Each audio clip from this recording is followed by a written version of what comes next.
सबसे पहले आपका वोट चोरी करता है, आपके वोट पे डाका डालता है आपका पॉलिटिकल लीडर, जो आपको आपकी पार्टी के अंदर वोट का हक नहीं देता, जो आपको ये वोट का हक नहीं देता कि आप तय करें कि पार्टी का चेयरमैन कौन होगा, आप डिसाइड करें कि पार्टी का प्रेसिडेंट कौन होगा, आप तय करें कि पार्टी का मंशूर और आईन क्या होगा। यहां पे एक आदमी पॉलिटिकल डिक्टेटर की शक्ल में बैठता है या कोई एक फैमिली वो कहती है जी हमने एक पॉलिटिकल पार्टी खोल ली है, जैसे दुकान खुलती है। मादर पिदर आज़ादी किसी भी मुआशरे में आपको नहीं मिलती है, ना ही मिलनी चाहिए।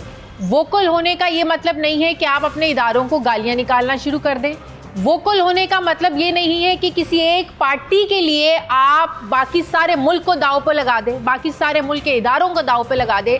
पॉलिटिकल एफिलिएशन अपनी जगह, लेकिन फौज को गालियां देना, इदारों को गालियां देना, दूसरे लोगों को गालियां देना, दूसरी पार्टियों को गालियां देना या दूसरों का जीना ही मुहाल कर देना, गंदी गंदी कैंपेन चलाना, तो क्या उसके आंसर में हम स्पीच अगर कोई गालियां दे भी दे रहे, इन केस वो नहीं दे रहे, लेकिन इन केस अगर कोई गालियां दे भी रहे तो क्या उनको मार दिया जाना उसको वो जस्टिफाई करता है? बिल्कुल, आपने बहुत अच्छी बात की। इमरान खान की फैमिली से मुताल्लिक आप चीखते हैं, हम कीड़े मकोड़े नहीं है कि हमारी माँ बहन को गालियां दी जाएं और आप खामोश रहें और फिर जो है ना बीच में आप अच्छा तो आपको आज तक पीटीआई मेरी फैमिली के साथ जो करती है उसकी माजरत से करें आप मजम्मत करें। नहीं पहले सुन लें, मैं आ रहा हूं। एक मिनट। एक शख्स ने जो पूरे पाकिस्तान में देखा गया, उसने वो 10 मिनट की 3 वीडियो की जिसमें वो की गालियां दी आपको। जी, किसने? एहसन चट्टा ने, जिसको फॉलो मरियम साहिबा करती हैं ट्विटर के ऊपर, जिसकी तस्वीरें शहबाज शरीफ के साथ हैं, जिसे मैंने मजम्मत की हुई है, ट्वीट मौजूद है, मैंने मजम्मत की हुई है, ट्वीट मौजूद है, लिखिए मैं यही कह रहा हूं, एहसन चट्टा का नाम लेके मजम्मत की हुई है। कमाल कर, आप पे तनकीद हुई, ट्विटर निकालिए, एहसन चट्टा का नाम लेके मजम्मत की हुई है। बिल्कुल ठीक है, चलिए आप मजम्मत कर देना। सुन तो ले, मेरी बात तो सुन ले भाई, एक बात सुन ले। वैसे गाली की बात कर रहे हैं ना, हम सबको सोशल मीडिया पे कभी ना कभी गालियां पड़ती रहती हैं। मतलब मैं कभी, हाँ आपको भी पड़ती हैं, ज्यादा पै गई। लेकिन इन्हें जो बकवास उस आदमी ने की उसकी वो ज्यादती है। जो फेसलेस लोग निकालते हैं उसे हम क्या कह सकते हैं, लेकिन जो फेस वाले लगाते हैं उसकी मजम्मत करनी चाहिए। मजम्मत कर दें। नहीं, शहबाज गिल वाली, शहबाज गिल वाली वो कह रहे हैं मेरे बेडरूम के खाके पूरे पेश किए हुए हैं, मैं क्लिप पे वीडियो बनानी है। सुन लेना यार, सुन तो ले, उसने खाके पेश किए तो पहले ये तहकीक करें कि उसे पहुंचाए किसने आपके अंदर से। अब ये तहकीक करनी है, फिर सारी ठीक है ना, मंजरनामा लफ्जों में उसने बकवास की। अच्छा यार, सवाल पूछे इकरार भाई, अभी आप कह रहे हैं कि मेरी फैमिली के बारे में बात की मजम्मत करनी चाहिए। अभी मैं आपका रिसेंटली पॉडकास्ट देख रहा था, आप अपने मुंह से कह रहे थे इमरान खान बुशरा बीबी के घर जाता रहे, निकाह के बगैर घर जाता रहे, तो ये इस तरह के अल्फाज आपके ख्याल में फिर समझ लीजिए।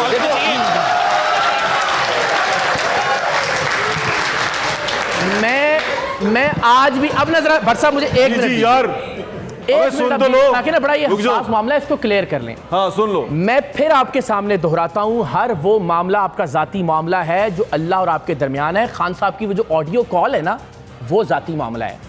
लेकिन आप किसी आदमी के घर जाते हो, कोई आप पे इतना ट्रस्ट करे कि आपको अपने घर आने की इजाजत दे और आप उसकी शादीशुदा बीवी को तलाक दिलवा के उससे शादी कर लें, ये जाती मामला नहीं है। आपने पूरा घर तोड़ा हुआ है। आप कौन होते हैं ये फैसला? क्यों नहीं होता मैं फैसला करने वाला? मैं क्यों नहीं होता मैं फैसला करने वाला? अरे क्या बात कर रहे हैं आप? फजूल आपको भी कोई हक नहीं है। इसका मतलब आप जस्टिफाई कर रहे हैं, आप जस्टिफाई कर रहे हैं। एक मिनट, शरीफ मामला नहीं है। आप किसी के घर जाके उसका ट्रस्ट ये आगे, ये है इनकी, ये असल चेहरा है इनका, ये असल चेहरा है, ये असल चेहरा है। भाई मेरे ख्याल में अपनी मामला आप किसी के लिए क्यों नहीं हकदार, क्यों नहीं है? आप कौन होते हैं राइट तय करने वाला? सर आप कौन होते हैं? सर आप कौन होते हैं राइट तय? आप किसी के साथ आप राइट तय करने वाले कौन होते हैं? आप राइट हक दे दिया। आप कौन हक तय करने वाले हैं? फिर आप बर्दाश्त करें। आप कैसे हक तय कर सकते? कर रहे हैं फिर आप दिल की बातों को बर्दाश्त करें। किया बर्दाश्त, पूरा साल बर्दाश्त। आपको किसने हक दिया कि आप बर्दाश्त किया?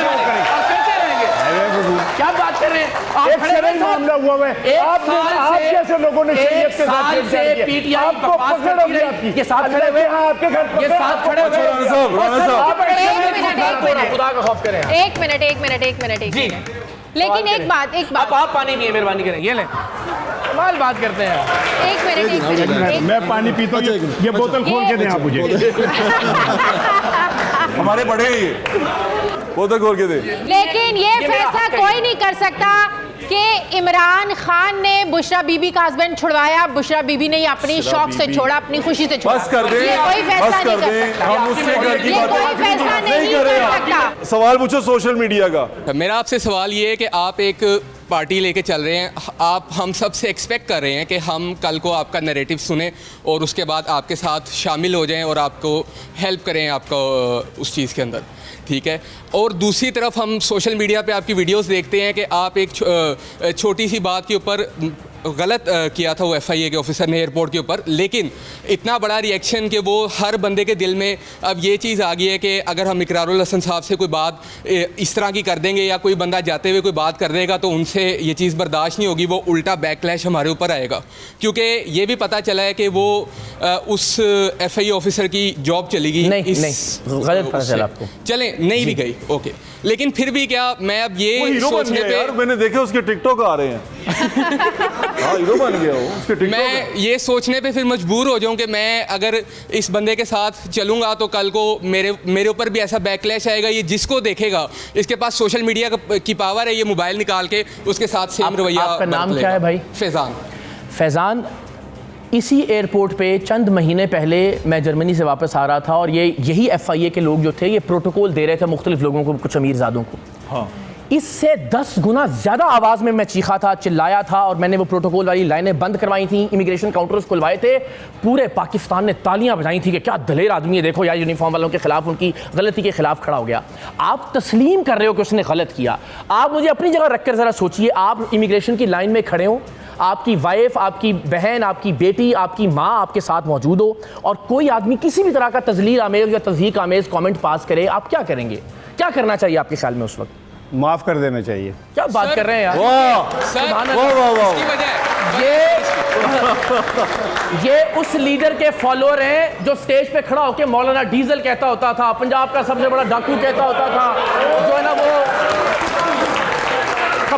कपड़ा लपेट के महमूद अजगज़ई का मजाक उड़ाता होता था। उस लीडर के फॉलोअर हैं जिन्होंने SHOs के नाम लिए हुए, SSPs के नाम लिए हुए, खड़े होके बीबी मरियम के बारे में भी कहा था, जिन्होंने जजों के नाम लिए हुए, फिर जजों से जाके माफिया मांगी हुई है। यार आप तो माफ करने की बात, बीबी मरियम के बारे में भी कहा वो था। आज आपके लिए लीडर है। हम जब कहते हैं कि यार हमने कोई इख्तिलाफ किया, सुन ले, नहीं एक जुमला सुन ले। वैसे इनकी मालूमात कमजोर है। मौलाना डीजल जो है वो इमरान खान ने नाम नहीं रखा था, वो नवाज शरीफ ने रखा था। और इमरान खान ने फॉलो तो किया ना। पीली टैक्सी बेनजीर भुट्टो को इमरान खान ने नहीं कहा था। वो गलत है ना, आप बोलने क्यों नहीं देते यार? आप बात तो करने देना, आप बात ही नहीं करने दे रहे।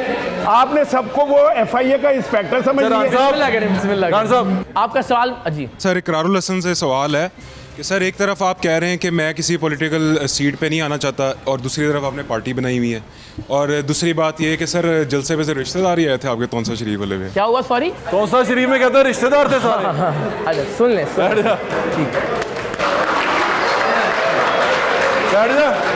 पहली बार प्लीज़ इस बात की वजाहत कर दूं कि इकरारुल हसन ने कोई पार्टी नहीं बनाई। इसकी सुन लें ज़रा इस बात को, 1 मिनट दे दीजिए मुझे। मैं आप सबसे ये रिक्वेस्ट कर रहा हूँ कि जिन्हें आप पार्टियाँ समझते रहे ना आज तक, वो पर्सनल दुकानें हैं। कोई एक फैमिली की दुकान है, कोई एक किसी ख़ानदान की दुकान है। मैं आपसे पूछता हूँ, नून लीग जो है वो किसकी पार्टी है? नवाज शरीफ की। पीपल्स पार्टी किसकी पार्टी है? ज़रदारी की, भुट्टो की। PTI किसकी पार्टी है? अवाम की। जमात इस्लामी। आप ना बोल, जमात इस्लामी। नहीं, अब आपने बोल दिया ना, क्योंकि उसकी फैमिली का कोई रिश्तेदार होतेदार नहीं है। इमरान खान का कोई रिश्तेदार होतेदार नहीं है। आप तीनों पार्टियों को एक साथ ना करने देना, उसका कोई रिश्तेदार होतेदार नहीं है। बात तो करने, आप तीनों को एक। मुझे उन्होंने बच्चों ने जवाब दिया ना, आप लोगों ने जवाब दिया PTI किसकी पार्टी है। आप सब ने कहा अल्लाह को आज़र जान के इमरान खान की। जमात इस्लामी किसकी पार्टी है? सर मेरा सवाल आपसे, बात तो समझ नहीं। जमात इस्लामी किसकी जमात है? जमात इस्लामी वर्कर्स की पार्टी है ना, लोगों की। जिस तरह इंस्टीट्यूशन होता है उसमें कोई भी पार्टी का चेयरमैन बन सकता है। तो भाई मैं आप सबसे एक गुजारिश कर रहा हूं कि आप लोग मिलकर एक पार्टी बनाएं, उस पार्टी के अंदर मेरिट और इंटरनल इलेक्शन का एक सिस्टम लाएं, आप भी उस पार्टी के चेयरमैन बन सकें, कोई आम आदमी आप में से पार्टी का चेयरमैन बन सके। तो मैंने पार्टी नहीं बनाई है, ये एक शौरी और फिक्री और नवजाती तहरीक है। दूसरा जो तौंसा शरीफ का वो एक विजुअल आपने देखा, उसकी बाकी वीडियोस भी सोशल मीडिया पे मौजूद हैं।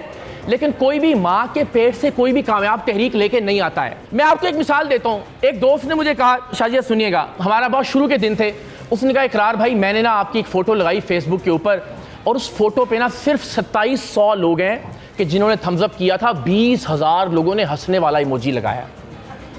मैंने कहा यार ये तो बड़ी अच्छी बात है, इसका मतलब है हमें अल्लाह का शुक्र अदा करना चाहिए कि एक पार्टी है इस मुल्क में 30 साल पुरानी, एक पार्टी है 40 साल पुरानी, एक पार्टी है 60 साल पुरानी, ये सारे मिलके 20,000 लोग हैं जो हंस रहे हैं। अगर 2700 लोग 20 दिन में मेरे साथ खड़े हो गए तो इसका मतलब हम जीत रहे हैं, हम ठीक डायरेक्शन के अंदर जा रहे हैं। तो आप 6-7 लोग कहते हैं, मैं 6-7 लोग मान लेता हूं, लेकिन अगर आज मेरे साथ 6-7 लोग खड़े हैं तो मेरे लिए ये लोग भी बहुत काफ़ी हैं। खान साहब भी जब इब्तिदा में तहरीक चलाते थे तो यही 10, 12, 15, 20 लोग होते थे। तो बजाय इसके कि इसका मजाक उड़ाया जाए, मुझे लगता है कि इस एफर्ट को सराहा जाना चाहिए और बात सुननी चाहिए, उसके बाद आप कबूल करें उससे ना करें।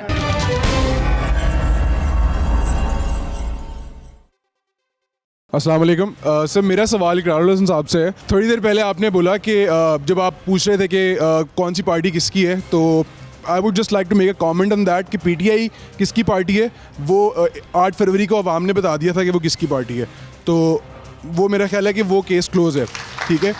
और दूसरी बात मैं आऊँगा, मेरे भाई ने बड़ा अच्छा पॉइंट रेज़ किया वो एयरपोर्ट वाले सीन का, उसमें मैं एक चीज़ ऐड करना चाहूँगा कि आप कहते हैं कि आप सियासतदान नहीं हैं, आपको कोई ओहदा नहीं चाहिए और आप लीडर नहीं हैं। आपने जो कमेंट वहाँ पे बनाया, जो बोली term Youthiapa, that was your hated towards a certain party. तो आप कैसे वो कह सकते हैं? और आपकी स्टैचर का बंदा जिसकी सोशल मीडिया पे इतनी रीच है और इतनी व्यूशिप है और जिसको लोग फॉलो करते हैं, इसके बारे में आपका क्या ख्याल है? फैक्ट्स ठीक ना हो हम लोगों के, मेरा वो ऑडियो नोट मौजूद है और मैं अगेन, अब जैसे मैंने अपना जब वीलॉग बनाया उसमें मैंने कलमा तैयबा पढ़ के कहा कि मैं नहीं चाहता था वो वीडियो सामने आए, वो किसी और की बनाई हुई वीडियो सामने आई, उस पर शहबाज गिल साहब ने कहा जी इकरारुल हसन ने थप्पड़ मार दिए किसी को, और जवाब में इकरारुल हसन साहब को भी थप्पड़ पड़े हैं। तो जब ये पीटीआई की तरफ से ये नैरेटिव आना शुरू हुआ तो अल्टीमेटली फिर मुझे वो वीडियो पेश करनी पड़ी कि नहीं एक्चुअल ये सारा वाकया जो हुआ। आप जिस लफ्ज़ की तरफ इशारा कर रहे हैं, ऑफ कोर्स मैंने इब्तिदा में भी ये कहा कि बहुत सारी चीज़ें, हम सब फरिश्ते नहीं हैं, बहुत सारी चीज़ें ऐसी होती हैं जो ना की जाती तो ज़्यादा बेहतर होता। लेकिन ये जो आप कंपैरिजन ड्रॉ कर रहे हैं ना कि उसका इम्पैक्ट ज़्यादा है और इसका इम्पैक्ट कम है, नहीं सर, उसूल एक रखिए। अस्सलाम वालेकुम सर, मेरा सवाल आपसे ये है कि सोशल मीडिया पर जो रिस्पेक्ट है वो डिमांड करना ईजी है लेकिन अर्न करना मुश्किल है। तो इसके हिसाब से जो क्या कहते हैं कि अभी जो रिसेंट इंसिडेंट हुआ है आपका, इस पर सोशल मीडिया ने क्या रंग दिया है इसको, क्योंकि हमारा टॉपिक भी सोशल मीडिया ही चल रहा है, तो किस तरफ लेकर गया, आपको क्या लगता है? मुझे लगता है कि सिर्फ मैं आप सबको एक और सिचुएशन में डालता हूं और अगेन खुदा को हाज़िर नाज़िर जाके कब्र में हमने सब अपना जवाब देना नहीं, वो सोशल मीडिया का पूछ रहा है कि उसने रंग क्या दिया, आपने क्या देखा? मैं वही उसी की तरफ आ रहा हूं। मैं आपसे ये कह रहा हूं कि वो जो पीटीआई प्रो पीटीआई दोस्त थे हमारे एफआईए वाले, खुदा को गवाह बना के बताइएगा, उसकी जगह अगर कोई नून लीग का हामी खड़ा हुआ होता और लाइन में कोई पीटीआई का लीडर होता और वो इसी तरह का कोई कमेंट उसकी फैमिली की मौजूदगी में पास करता और इसी तरह से उनका आपस में उलझने का कोई मंजर आप देखते, सार राणा साहब ने तबाही मचा देनी थी। बिल्कुल पर्सपेक्टिव चेंज हो जाना था। मैं कह रहा हूं कि इसी एयरपोर्ट पर इसी इकरारुल हसन ने एक गलत काम करने वाले एफआईए के अहलकारों को 10 गुना ज्यादा ऊंची आवाज में डांटा। इकरारुल हसन इन्हीं यूनिफॉर्म वालों को, इन्हीं एसएचओस को, इन्हीं एसएसपीस को, इन्हीं डीएसपीस को 14 साल चीखता चिल्लाता रहा सरेआम प्रोग्राम के अंदर, इससे 1000 गुना ज्यादा लाउड चीखता और चिल्लाता था सिर्फ इस बात पर कि उन्होंने अपना काम ठीक नहीं किया। उस वक्त इकरारुल हसन आपको बहुत अच्छा लगता था, तालियां बजाते थे कि यार बड़ा ब्रेव आदमी, यार कितना शानदार काम कर रहा है। लेकिन चूंकि यहां आपके पॉलिटिकल नजरियात का क्लैश है, तो वही अमल जो 6 महीने पहले इकरारुल हसन का उसी एयरपोर्ट पर उसी यूनिफॉर्म वाले के सामने जायज था, वही अमल अब आपके सामने दुनिया भर एक्चुअली बात यह कि जब आप बतौर टीवी एंकर ये सब करते थे तो लोगों को लगता था आप सोसाइटी के लिए कर रहे हैं जी। जब आपने उस अफसर के सामने किया तो पता चला आप जाती तौर पे किसी से लड़ रहे हैं, इसलिए जाती तौर पे कोई आपके साथ नहीं खड़ा होगा। ये तो कोई उसूल नहीं है। सुन तो लेना यार, एक तो आप सुनाए स्पीकर कौमी असेंबली हो गए यार शादी का, आप किसी को बोलने नहीं दे रहे। स्पीकर तो है ना, मैं आपको ये कह रहा हूँ कि जो लीडर होता है उसका ज़र्फ बड़ा होता है, उसमें माफ करके आगे बढ़ने की बड़ी वो कह रहे हैं कि मैं लीडर नहीं हूँ, आप? Why don't you भाई, ज़र्फ understand? बड़ा होना चाहिए, लेकिन मैं ये कह रहा हूँ कि जिसको आप लीडर मानते हैं उसके ज़र्फ का भी तो जरा एक इहाता कर लेना यार। जिस आदमी ने जजों को, पुलिस वालों को, SSPs को, SHOs को नाम ले लेके बुरा भला कहा हुआ है स्टेज के ऊपर, तो अगर तो लीडर का ये पैमाना है तो फिर कम से कम वो पैमाना आप मुझे ब्रेक के बाद बुला लीजिएगा, क्योंकि मुझे बोलने नहीं देना। आप बोलेंगे आप? नहीं, मुझे ब्रेक के बाद बुला बोलेंगे। मैं फिर आ जाऊंगा, कल परसों आ जाऊंगा। कोई बात बेटी सवाल पूछना चाहती है ना? जी बेटे। मेरा आपसे ऐसे कोई खास क्वेश्चन नहीं है, लेकिन अभी जो मेन क्वेश्चन ये है कि आप इतनी कस्में क्यों खाते हैं? मैंने आपको देखा है, आप कसम खा खा के बात करते हैं। अच्छा नहीं, देखें, अनफॉर्चुनेटली इस मुल्क में हमने जो एक गैर यकीनी का माहौल पैदा कर दिया है ना, यानी मैं कोई भी बात कहूँगा, अब फॉर एग्जांपल जिस दिन से मैंने ये बात, क्यों खाते हैं? मैं वही उसी तरफ ही आ रहा हूँ। जिस दिन से मैंने ये बात करना शुरू किया है, सब ने कहा कि जी इस्टेब्लिशमेंट लेकर आ रही है इकरारुल हसन को, इस्टेब्लिशमेंट ने लॉन्च किया है। अब आप मुझे बताइए, एक ऐसा आदमी जिसने 21 साल में कभी किसी जर्नैल के हक़ में ना कोई लफ्ज़ लिखा, ना कोई लफ्ज़ कहा, कभी इस्टेब्लिशमेंट की ना तारीफ़ की, ट्विटर पर, फेसबुक पर, इंस्टाग्राम पर मेरा आप प्रोग्राम्स उठा के देख लीजिए, ट्रांसमिशन, आप एक ऐसे आदमी पे आउटराइटली जाके कहेंगे जी इस्टेब्लिशमेंट लेकर आइए, उस बेचारे के पास क्या जवाब है? क्या आपको यकीन दिलाया कि यार मुझसे ले लो कसम, यार मुझे रोज़ा रसूल पे ले जाओ यार?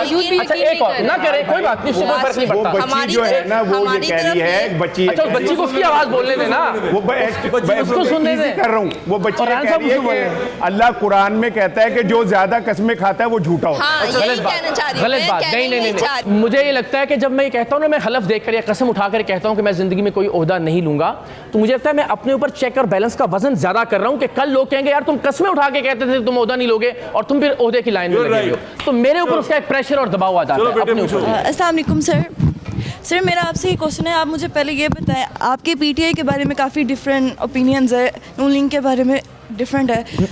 मैं पीटीआई की कुछ अच्छी बातें बता दूं और पीटीआई का जो इख्तिलाफ वो बता दूं। आई एग्री विद यू, जी। लेकिन आप मुझे ये बताएं, आपके अकॉर्डिंग कौन सी पार्टी में वुमेन एम्पावरमेंट के लिए ज़्यादा काम किया जाता है?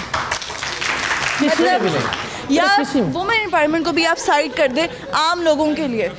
सर देखिए, अभी कुछ टाइम पहले की बात है, एक जो बुज़ुर्ग थे उनकी एक वीडियो वायरल हुई थी, उन्होंने मैम मरियम के बारे में काफ़ी बुरी बात की, तो अगले ही 24 आवर्स में उनको काफ़ी मारा गया, उनकी अपॉलॉजी की वीडियो भी आ गई। तो व्हाट डू यू थिंक कि क्या एक इंसान अपना ओपिनियन भी नहीं रख सकता? वो गाली तो ना देना, ओपिनियन तो रखे। हमारी जितनी भी तीनों पॉलिटिकल पार्टीज़, जो मेजर पॉलिटिकल पार्टीज़ हैं, तीनों में से आपको क्या लगता है कि किस पार्टी में ज़्यादा ह्यूमन राइट्स के ऊपर वर्क किया जाता है? किसी में भी नहीं है, यही तो, वरना मुझे क्या जरूरत है गली गली जाके मेरी बात करने की? किस पार्टी में ज्यादा बर्दाश्त है आपसे पूछते हैं, आप बताएं किस में ज्यादा बर्दाश्त? सबसे ज्यादा ये जो है ना इकरार में है, और खवातीन के हकूक के लिए जितना इन्होंने काम किया किसी ने नहीं। अल्लाह जानता है, अल्लाह जानता है।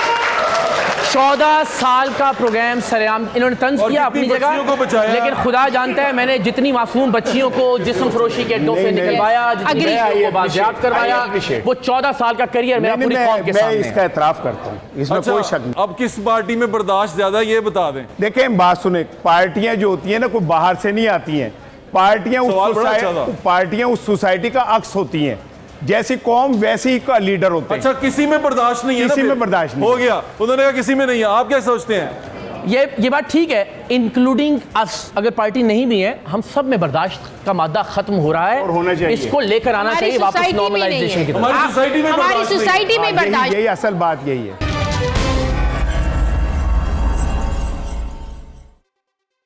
चलो सवाल पूछो। अस्सलाम वालेकुम सर, मेरा सवाल आपसे, हमारे इस डिस्कशन का टॉपिक सोशल मीडिया था, ठीक है, लेकिन हम सर पहली बात तो ये कि हम कल्ट वर्शिपिंग से बहुत तंग आ चुके हैं। कल्ट वर्शिपिंग, पीटीआई के सपोर्टर्स की कल्ट वर्शिपिंग से बहुत तंग आ चुके हैं। सिंस हमने कल्ट वर्शिप आवाम देखी थी, कल्ट वर्शिप जर्नलिस्ट पहली बार देखा है। तो सर, सिंस आपको 40 साल हो गए इस फील्ड में, सर आपको 40 साल हो गए इस फील्ड में, क्या हम 40 साल के एक्सपीरियंस से ये गेन करें कि we have got a cult journalist who is only biased? क्या आपको ये नहीं लगता कि journalist has to be objective rather than biased? You are keep supporting one party. मुझे you are keep supporting one party's stance with regardless of the fact कि आपने इकरार हुसैन साहब को खान साहब का नाम खुद लिया, उन्होंने नाम नहीं लिया, आपने खुद नाम लेके उनको डिमोरलाइज करना चाहा, वो आपकी चॉइस थी। अब आप मुझे मौका देंगे बात करने का? थैंक यू बेटे, थैंक यू, बहुत अच्छा सवाल पूछा तुमने। ये एक क्या नाम है आपका? आसिफ अली। आसिफ ने ना बहुत अच्छा सवाल किया है और ये इससे आपको एक चीज़ समझने में मदद मिलेगी। सहाफ़ी एक इंसान है, सहाफ़ी की फीलिंग्स, अच्छे और बुरे की तमीज़ उसमें मौजूद है। अगर सहाफ़ी अच्छे के साथ नहीं खड़ा हो रहा और बुरे के साथ खड़ा हो रहा है तो क़यामत के रोज़ अल्लाह के सामने जवाब दे। असल में आपका अच्छा किसी के लिए बुरा है। सुन लेना, प्रॉब्लम ये हो गई है सर, सुन लेना मेरी। जब जुल्फ़िकार अली भुट्टो को फांसी दी गई, आई वॉज अ किड, लेकिन मैंने अपने हाथों से बस को आग लगाई थी। बेनज़ीर भुट्टो शहीद के लिए मैंने बहुत ज़्यादा काम किया था क्योंकि मैं समझता था कि उन्होंने डेमोक्रेसी के लिए काम किया था। ठीक है, खुदा गवाह है कि मैंने इमरान खान की वजारत उज़्मा में उसके ऊपर बहुत तनकीद की थी, बुज़दार के ऊपर बहुत तनकीद की थी। लेकिन अब आप आज सुन लें, इस वक्त इमरान खान तारीख के बिल्कुल दुरुस्त समत खड़ा हुआ है। अगर आज वो हार गया तो आपके मुल्क में कई साल डेमोक्रेसी खत्म हो जाएगी। अच्छा, लेकिन यहाँ बहुत से जर्नलिस्ट ऐसे हैं, लेकिन यहाँ बहुत से इमरान खान गलत करेगा नहीं, खुदा की कसम, यहाँ बहुत से जर्नलिस्ट ऐसे हैं कि एस्टेब्लिशमेंट अगर इमरान खान को सपोर्ट करे तो एस्टेब्लिशमेंट अच्छी, और अगर वही एस्टेब्लिशमेंट इमरान खान के अगेंस्ट जाए तो वो एस्टेब्लिशमेंट बुरी। ये दौरे में यार सहाफियों के लिए क्यों है? इसीलिए मैंने आपको इसीलिए पहले कह दिया कि जुल्फ़िकार अली भुट्टो से शुरू होकर हम खड़े रहे उनके साथ क्योंकि वो डेमोक्रेसी। राना साहब की इंटेंशन पे कोई शक नहीं है, लेकिन जब ये राना साहब ये फरमा रहे हैं ना कि मैं भुट्टो के साथ इसलिए खड़ा हुआ कि इनको लगता था कि वो जमहूरियत के लिए काम कर रहे हैं, मैं बेनज़ीर के लिए इसलिए खड़ा हुआ कि इनको लगता था कि वो जमहूरियत के लिए काम कर रहे हैं, और आज इनको लगता है कि इमरान खान जमहूरियत के लिए काम करते हैं। तो जैसे पहली 2 बार आप गलत थे, इस बार भी आप गलत हैं। अब क्यों कहते हैं कि हम आपको माने कि आप ठीक काम कर रहे हैं? आप क्यों चाहते हैं कि हम तस्लीम करें कि नहीं ये वाला जमहूरियत वाला ठीक है? ऐसे कह रहे हैं, वो लगता था ऐसे जैसे गरीब बच्चों को सर्दी लगती है। भाई मैं बात कर रहा हूँ कि मैं एक सहाफ़ी हूँ, मैं ये अच्छे और बुरे की तमीज़ रखता हूँ। कल को अल्लाह ना करे, मुझे अल्लाह माफ़ करे, अल्लाह माफ़ करे, मैं आपकी हिमायत कर दूं, ठीक है, अल्लाह मुझे माफ़ कर दे। अब देखें ना, अच्छा अब आपने जो अल्लाह मेरे गुनाह माफ़ करे, अब मेरे पे इतना बुरा वक्त भी आ जाए। सुन ले, बात यह कि मैं एक सहाफ़ी हूँ, मेरा फ़र्ज़ है कि जो मैं सही समझूंगा उसके साथ खड़ा हो जाऊंगा। ठीक है, बिल्कुल, लेकिन आप हमेशा गलत समझते रहे ना। आपने खुद बच्ची का सवाल ले ले, बेटे पूछो, क्या नाम है आपका? अना। पूछिए सवाल। अस्सलाम वालेकुम। मेरा क्वेश्चन, मैं अभी जो लाइबा ने क्वेश्चन बेसिकली किया है मैं उसको कंटिन्यू करना चाहूँगी कि सोशल मीडिया पे बेस ये चीज़ है, हम आए दिन ऐसी वीडियोस देखते हैं जहाँ पे मतलब जैसे जो वीडियो का रेफरेंस उसने दिया कि उसने मरियम नवाज़ के खिलाफ वियर्ड चीज़ें की, and that was not a justification for it कि वो अनएजुकेटेड था, ठीक है, आई गेट इट, बट उसी सोशल मीडिया पे वी गेट ऑनर किलिंग की videos, we get harassment videos, ये सारी वीडियोस भी उसी तरह वायरल होती है जैसे वो वीडियो वायरल होती है। तो उनका रिएक्शन उस तरह से क्यों नहीं लिया जाता? उस बंदे की अगले दिन ही वीडियो आ गई अपोलोजाइजिंग की कि मुझे नहीं करना चाहिए था, लेकिन या नहीं सॉफ्टवेयर वो जो आप कह रही है ना हरासमेंट की वीडियोस आती हैं, वो आपको फिर वो वीडियोस भी नहीं, yes I get it, just the harassment cases, but I am talking about the bigger things, जैसे ऑनर किलिंग की वीडियोस हमारे सबके सामने आती हैं, जैसे कोई चाइल्ड हरासमेंट केसेस होते हैं, कसूर में होते हैं, चाइल्ड अब्यूज की आती है, बिल्कुल ठीक है, डोमेस्टिक वायलेंस की आती है, जिस पे एक्शन लेना चाहिए नहीं लेते हैं। क्यों? यही तो मैं कह रही हूँ, मरियम बीबी ने हरासमेंट में बहुत ज्यादा एक्शंस लिए। नहीं, हम मरियम को जस्टिफाई करने के लिए मौजूद नहीं है, लेकिन मरियम को नहीं, बलूचिस्तान में जो ऑनर किलिंग हुई थी, सरफराज बुक्टी साहब ने पूरा वो एक्शन लिया, लेकिन पंजाब में भी लिए गए। इसमें भी बेटा पिक एंड चूज होता है। एक 70 साल के कैंसर वाली मरीजा मर रही हो तो वो औरत नहीं है, ज्यादती है। अगर कोई अपने जमहूरी हकूक के लिए बाहर जेल के खड़े और उन पे ठंडा पानी फेंकें या डंडे मारें, वो औरतें नहीं है, बिल्कुल, ठीक है ना। तो हमारे यहाँ भी पिक एंड चूज चलता है, वो और कुछ नहीं होता।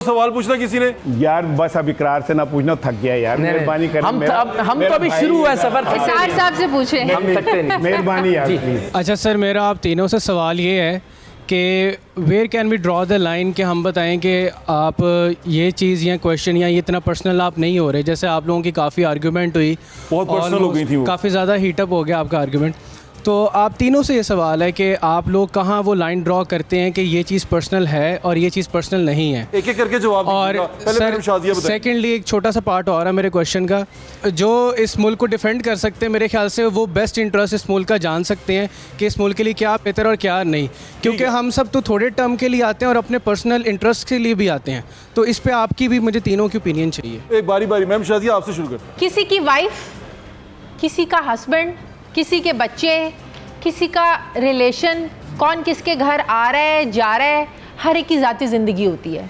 मेरे ख्याल में यूट्यूबर्स को, हमारे जर्नलिस्ट को, हर यहाँ तो अनफॉर्चुनेटली जिसके हाथ में माइक है वो जर्नलिस्ट बन गया है, विच इज़ वेरी अनफॉर्चुनेट हमारे मुल्क में।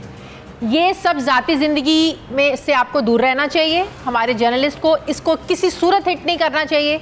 ये जो भी ये इकरार भी कह रहे थे कि सिर्फ पर्सनल वही है जो अल्लाह और आपके बीच में, सिर्फ ये पर्सनल नहीं है, मैं डिसएग्री करूँगी। पर्सनल आपकी पर्सनल लाइफ है, उसमें आपकी फैमिली है, आपके दोस्त हैं, आपके ज़ाती रिश्ते हैं। असल में ना वो मोरालिटी को करते हैं, मोरालिटी जो इखलाकियात से जब आप गिर जाते हैं ना, किसी के बच्चों पे आ जाएं, किसी की नाजायज़ औलाद पे आ जाएं, किसी के पर्सनल रिलेशन पे आ जाएं, मेरे ख्याल में यहाँ पे एक लाइन ड्रॉ करने की ज़रूरत है। मरीम के खिलाफ बड़ी बातें की गई, इमरान खान के खिलाफ बड़ी बातें की गई, बेनज़ीर भुट्टो के खिलाफ बड़ी बातें की गई, बिलावल के खिलाफ। मेरे ख्याल में चाहे वो कोई भी लीडर है, किसी की पर्सनल लाइफ को हिट नहीं करना चाहिए। जिस तरह दहशत गर्दों के लिए सॉफ्ट टारगेट होते हैं ना, इसी तरह सोशल मीडिया के लिए सॉफ्ट टारगेट है किसी भी जर्नलिस्ट के लिए, किसी भी बंदे की ज़ाती ज़िंदगी को हिट करना। It's very soft target. आप किसी की बीवी के बारे में कुछ कह दें, किसी के बच्चों के बारे में, किसी के रिलेशन के बारे में, ये बड़ा आसान है। ये नहीं करना चाहिए। यहाँ पे एक लाइन ड्रॉ करनी चाहिए। कौन किससे मिल रहा है, क्या कर रहा है, किसने 2 शादियाँ की हैं, 3 की हैं, 4 की हैं, this is none of your business, right? बिल्कुल ठीक है इकरार भाई। अच्छा, मैंने तो हमेशा हम कंक्लूडिंग है जी प्रोग्राम सरेआम में भी हमने 2 पैरामीटर्स बना लिए थे, एक हुकूकुल्लाह और एक हुकूकुल इबाद। हमने कभी किसी ऐसे मामले में प्रोग्राम नहीं किया जो हुकूकुल्लाह के ज़ुमरे में आता हो। हमेशा वो प्रोग्राम किया जो हुकूकुल इबाद, यानी किसी से किसी बंदे का हक जिससे मुतासर हो रहा हो। ज़ाती ज़िंदगी की मेरी इनकी किसी की डेफिनेशन से कोई फ़र्क नहीं पड़ता। दीन के मुताबिक भी सहाफ़त के अखलाकियात के हर पैमाने में आपकी ज़ाती ज़िंदगी वो है जो आपके और आपके खुदा का मामला है। और अगर कोई ऐसी चीज़ है कि जिससे किसी दूसरे की लाइफ मुतासर हो रही है, किसी दूसरे को नुकसान पहुंच रहा है, किसी दूसरे का एतमाद या एतबार टूट रहा है, वो ज़ाती मामला नहीं है। एंड स्पेसिफिकली जब आप लीडर्स की बात करेंगे तो ये नहीं हो सकता कि वो अपने घर में अपनी बीवी को मार रहा है तो ये तो मियाँ और बीवी का मामला है, तो ज़ाती मामला है, लिहाजा हम कोई प्रॉब्लम नहीं है। तो आप बहरहाल उसके वो कितना ट्रस्टवर्दी है, उस पर कितना एतबार किया जा सकता है, उसकी वजह से कितने लोगों की ज़िंदगी बर्बाद हुई है या कितने लोगों की ज़िंदगी बेहतर हुई है, ये पैमाना ज़रूर। हाँ, वो जो उनकी जो ऑडियो कॉल है वो उनका ज़ाती मामला है। इस तरह की बात यह कि आपका सिंपल एक फार्मूला होना चाहिए कि जब आप किसी के ऊपर कोई तनकीद करते हैं तो ख़ुद को उसकी जगह रख लें, तो आपको समझ आ जाएगी कि यार ये तनकीद ठीक है या नहीं है। मैं अभी इनसे इतनी वो हुई है ना, ये मेरा भाई है, अभी हम बाहर निकलेंगे इकट्ठे चाय पी रहे होंगे, है ना, समझो कैसे ड्रामेबाज है क्या। लेकिन जो है वो इसी का नाम है, इख्तिलाफ राय इसी चीज़ का नाम है। और दूसरी बात यह कि जो आपने पाक फ़ौज के लिए की, देखें पाक फ़ौज हमारी मुहाफ़िज़ है, हमारी सरहदों की मुहाफ़िज़ है। वो बच्चों का हम देन ही नहीं दे सकते जिन्होंने अपने खून के कतरों से इस मुल्क में अमन का चिराग जलाया है। हम उनकी माओं को सलूट पेश करते हैं, ठीक है ना, और वो हमारे मुहाफिज हैं। वो उनका खून का एक कतरा और मेरी सारी ज़िंदगी की सहाफ़त वो एक कतरा ज़्यादा कीमती है। लेकिन मैं समझता हूँ कि जो काम सियासतदानों का उन्हीं को करना चाहिए। बिल्कुल ठीक कह रहे हैं। मेरे ख्याल से इस शो का यहीं पे इख्तिताम होना भी चाहिए। और जब भी आप किसी सोशल मीडिया पे बैठ के कमेंट करते हैं तो ये सोचा करें कि जो कमेंट आप लिख रहे हैं, अगर आपकी तस्वीर के नीचे कोई उसी तरह का कमेंट करे तो आपको कैसा लगेगा। बस ये ख्याल रख लेंगे, चीज़ें बेहतर हो जाएंगी। अपना ख्याल रखें, हमें इजाज़त, इंशाल्लाह फिर मुलाकात होगी। अल्लाह हाफ़िज़। पाकिस्तान हमेशा जिंदाबाद।